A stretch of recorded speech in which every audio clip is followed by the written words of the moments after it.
Եվ այլ հոգևորականներ, դուք տեղյակ եք նրանց մասին, օրինակ ինչ հրապարակումներ կան մամուլում, նույն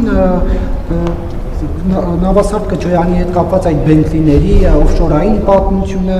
անմեղության կանխավարկած իհարկե պահելով Առաքել arczepiskopos Քարամյանի զավակ ունենալու մասին հրապարակումները, իդեպ գուցե նաև ճանաչեք Վազգեն Միրզախանյանի հետ կապված հրապարակումները, այսինքն ձեզ համար ընդունելի է Սրբության Սրբոց Մայրաթորը ազատագրել այն անձանցով, որոնց մասին էլ կուսակրոնության ուխտը խախտելու վերաբերյալ տեղեկություններ կան։ Ես ասել եմ, որ մեր Սրբության Սրբոց Մայրաթոր Սուրբ Էջմիածինը ազատագրելու գործին կարող է մասնակցել Հայաստանյաց Առաքելական եկեղեցու ցանկացած հետևորդ, ով մկրտված է եկեղեցում, եւ դա վերաբերվում է բոլոր քաղաքացիներին, եւ բոլոր քաղաքացիների մեջ կարող են լինել բազմաթիվ քաղաքացիներ։ Ես մի րոպե Եվ ես շատ կարևոր եմ համարում, որ այդ թվում ես բոլոր քաղաքացիների անձնական գործերը չեմ ստուգում, ինչ վերաբերվում է ձեր ասածին, ես առաջ եմ քաշել այն օրակարգը, որը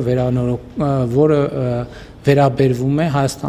Հայաստանյաց Առաքելական Սուրբ Եկեղեցու բարենորոգմանը, եւ մենք պետք է գնանք այդ բարենորոգման ճանապարհով։ Որևէ հարց հնարավոր չէ լուծել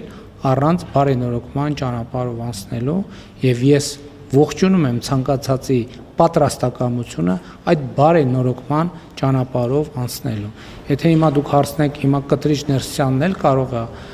մասնակցել այդ բարենորոգմանը, ես կարծում եմ, որ ինքը իր մասնակցության բոլոր շանսերը սպառել է, եւ նա պետք է ուղղակի ազատի մեր Սրբության Սրբոց Մայրաթոր Սուրբ Էջմիածինը։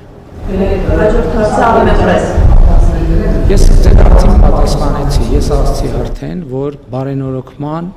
Հայաստանյաց Առաքելական Սուրբ Եկեղեցու նորոգման օրակարգն է դրված սեղանին, եւ այդ նորոգման օրակարգը